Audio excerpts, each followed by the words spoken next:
Pax Notícias, bloco informativo da Rádio Pax. Acompanhe agora o essencial de informação nacional e internacional.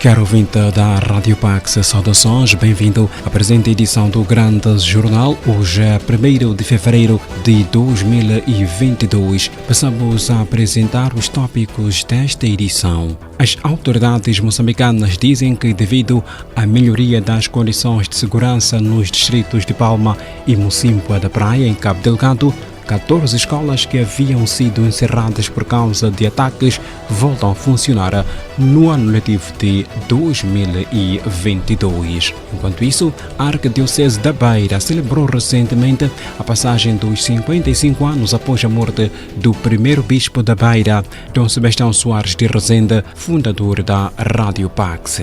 E na página internacional, o Bloco Democrático acusa MPLA de criar tensões por recear perder as eleições em Angola. Na edição e apresentação do jornal a cargo de Beto Jorge Sapão, e conto com uma vasta equipa nesta edição, primeira para este mês de fevereiro, dia que também estreamos a nossa nova imagem sonora nesta edição do jornal.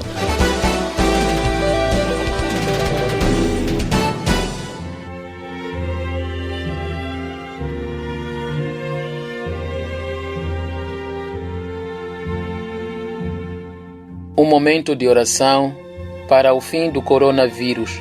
À vossa proteção recorremos, Santa Mãe de Deus. Não desprezeis as nossas súplicas e nossas necessidades, mas livrai-nos sempre de todos os perigos.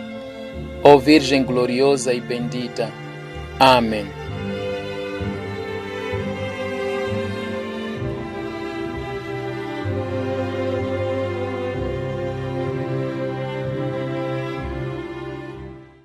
Muito obrigado pela preferência. Vamos abrir com esta informação que marca o destaque nesta terça-feira, 1 de fevereiro de 2022, que dá conta de que abriu hoje o ano judiciário. A Procuradora-Geral da República, Beatriz Buchilha, apelou hoje para o maior controle do sistema financeiro, com destaque para as carteiras móveis, por serem veículos recorridos por criminosos para financiar o crime organizado no país. A magistrada falava na cerimônia de abertura do ano judicial 2022. Para além das carteiras móveis, Beatriz Buchilha aponta para a entrada ilegal de estrangeiros no país, esquemas de corrupção, pilhagem de recursos minerais e florestais como fatores que concorrem para o financiamento do terrorismo e outros crimes conexos. Face aos desafios impostos pelo crime organizado, a Procuradora-Geral da República sugere o apetrechamento do Serviço Nacional de Investigação Criminal Cernica, bem como o controle do sistema financeiro moçambicano. Ainda na sua intervenção, a magistrada alertou para a necessidade de todas as forças vivas da sociedade moçambicana e internacionais a intervirem para colmatar o crime organizado. Para o presente ano judicial, o Ministério Público garantiu que está a empreender esforços para restabelecer o funcionamento das suas delegações nas zonas destruídas pelo terrorismo e garantir a observância dos direitos humanos nos estabelecimentos penitenciários. Vamos esperar nossa curta pausa. Voltamos para a segunda parte deste jornal para mais notas de reportagens. Até já! Pax e Notícias, bloco informativo da Rádio Pax. O essencial de informação nacional e internacional passa na sua emissora católica da Beira. Com rigor, isenção e transparência. Pax Notícias. Somos pela verdade. De segunda a sexta-feira, às 13 horas e 18 horas. Na 103.0 FM. Pax e Notícias. Estamos na segunda parte desta edição do Grande Jornal. As autoridades moçambicanas dizem que, devido à melhoria das condições de segurança nos distritos de Palma e Mocímboa da Praia, em Cabo Delgado, 14 escolas que haviam sido encerradas por causa de ataques jihadistas voltam a funcionar no ano letivo de 2022. Esta é uma nota de reportagem a ser trazida agora pelo correspondente da Voz da América, Ramos Miguel.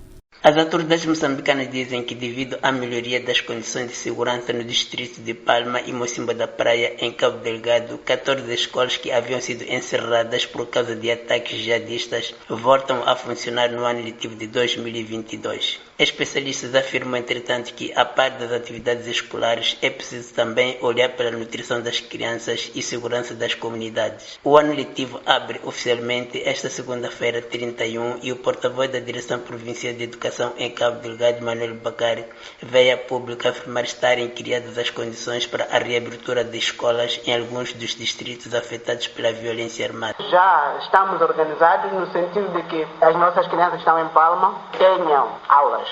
Neste momento nós já projetamos a reabertura de 12 escolas em Palma. As condições já estão criadas. Sabemos que a nossa população já está lá, por isso temos a previsão de retomarmos para que o processo de ensino-aprendizagem decorra. Bacara acrescentou que o mesmo acontece no distrito de Mocimboa da Praia. Mocimboa da Praia também estamos preparados, equipes já estavam no terreno e prevemos que 2 escolas também poderão retomar. Estamos a falar de Indiaca, estamos a falar de Nani, é lá onde encontramos a população. Está-se a fazer um trabalho no sentido de que nessas 2 aldeias, onde há mínima segurança, nós também estejamos lá a garantir o processo de ensino-aprendizagem. Refira-se que em Cabo Delgado, por causa da violência terrorista, pelo menos 330 escolas foram destruídas, afetando cerca de 124 mil alunos, segundo dados oficiais. Entretanto, Mariam Abbas, pesquisadora do Observatório do Meio Rural, afirma que, dado o fato de se tratar de zonas de conflito, onde as pessoas não podiam produzir alimentos, é necessário que seja relançado o Programa Nacional de Alimentação Escolar, sobretudo nos distritos afetados por ataques terroristas, para a melhoria da nutrição nas escolas.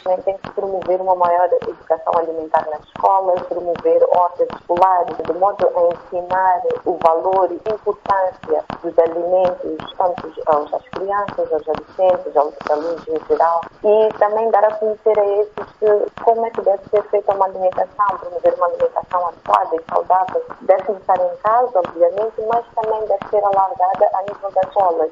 Por setor, o analista Fernando Lima defende que é preciso haver um trabalho junto das comunidades para que estas não sintam simpatias pelos grupos responsáveis pela violência em Cabo Delgado, porque sublinha, se isso acontecer, as escolas podem voltar a fechar. Porque se esses grupos se movimentam, se conseguem atuar em diferentes sítios, é porque de algum modo há ajudas para este tipo de elementos se poderem movimentar.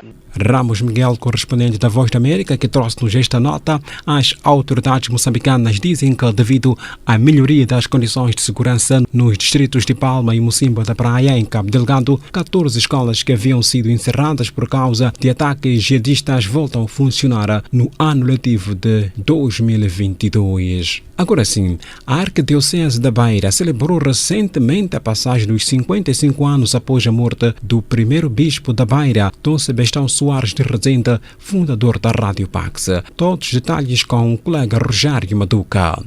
Dom Sebastião Soares de Rezende, primeiro bispo da Beira, faleceu a 25 de janeiro de 1967 na sequência de um cancro e, por sua vontade, foi sepultado na cidade da Beira, no cemitério Santa Isabel, em uma campa rasa, no cruzamento de 2 caminhos principais, como pedia no seu testamento. No passado sábado, 29 de janeiro, alguns fiéis, religiosos e sacerdotes, acompanhados pelo arcebispo da Beira, Dom Cláudio de la Zona, visitaram as campas dos bispos Dom Sebastião Soares de Rezende e de Dom Jaime Pedro Gonçalves, primeiro bispo e o primeiro arcebispo da Beira, respectivamente. Esta atividade enquadra-se nas comemorações de mais um aniversário da morte do primeiro bispo da Beira, que anualmente se celebra em 25 de janeiro. Após a cerimônia da deposição de flores no cemitério, Dom Cláudio presidiu uma missa na paróquia Nossa Senhora de Fátima e, durante a homilia, descreveu o primeiro bispo da Beira como um modelo de serenidade, pois, mesmo estando com saúde em risco, não se deixou abalar, mantendo-se confiante em Cristo. Por isso mesmo, acrescentou Dalazoana, quando tudo parecer difícil, devemos manter-se serenos e confiantes na presença de Jesus em nossas vidas.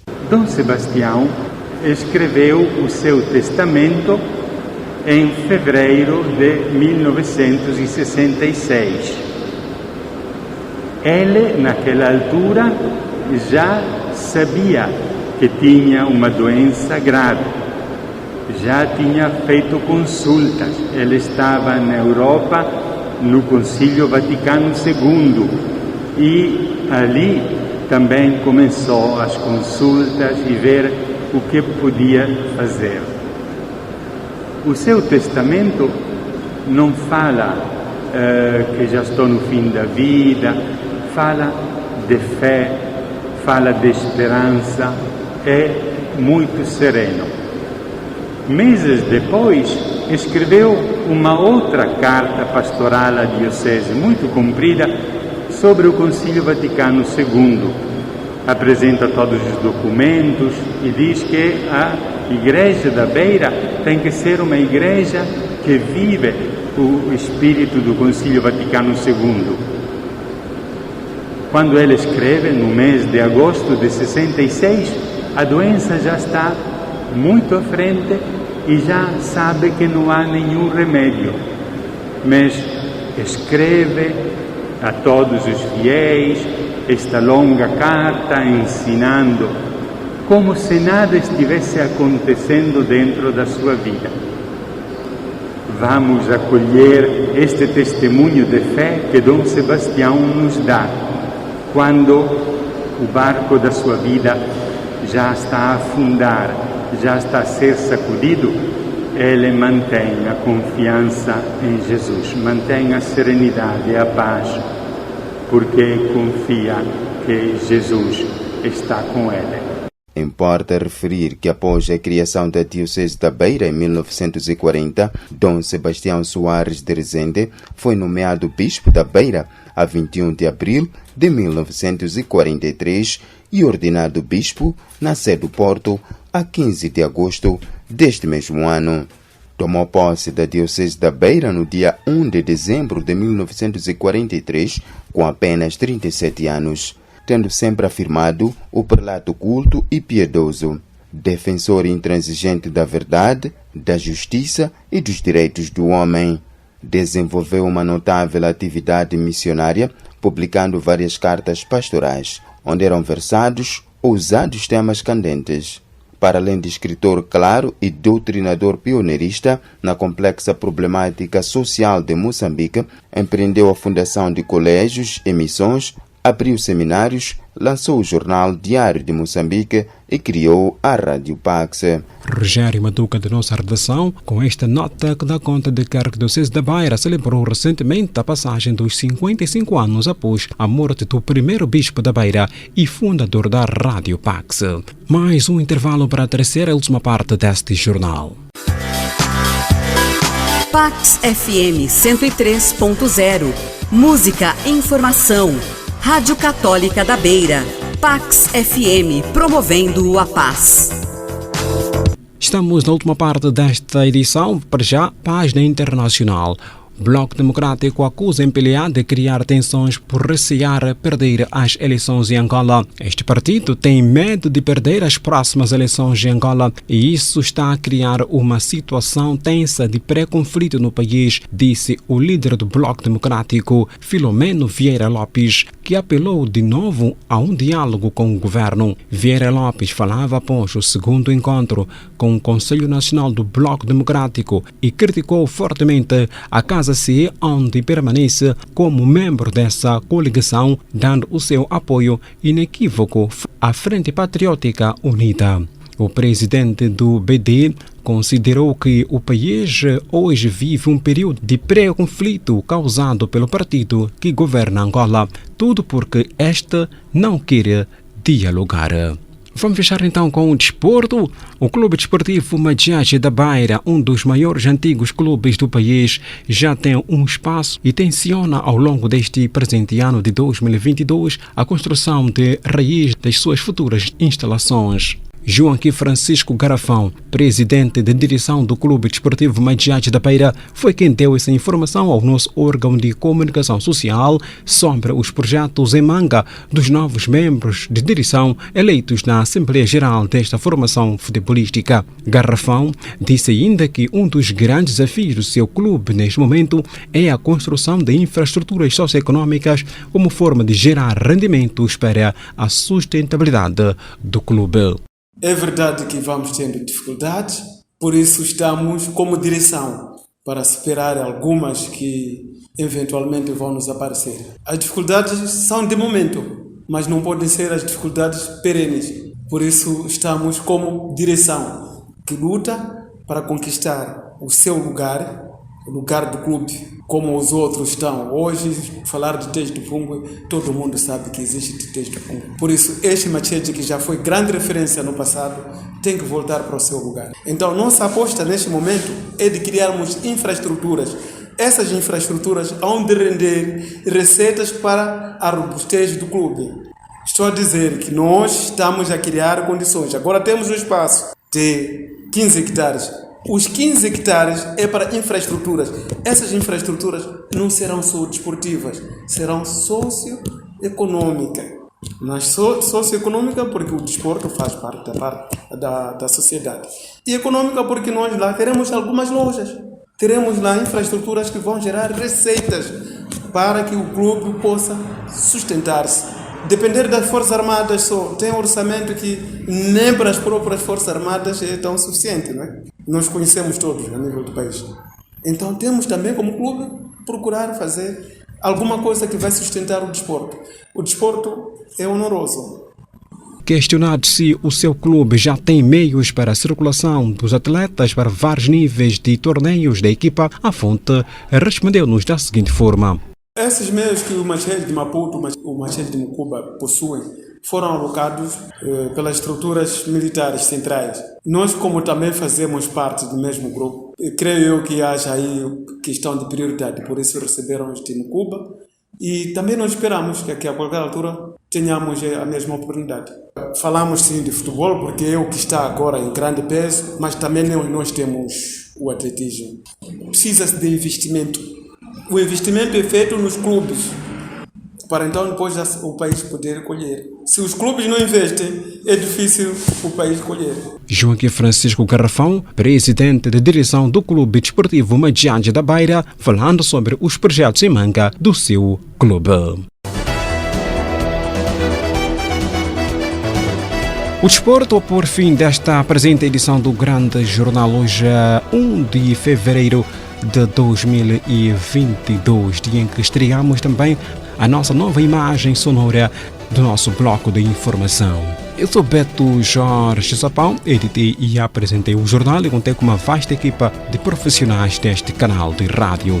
A todos nós queremos desejar votos de que tenham uma ótima, excelente escuta à restante programação deste canal de rádio. Um abraço.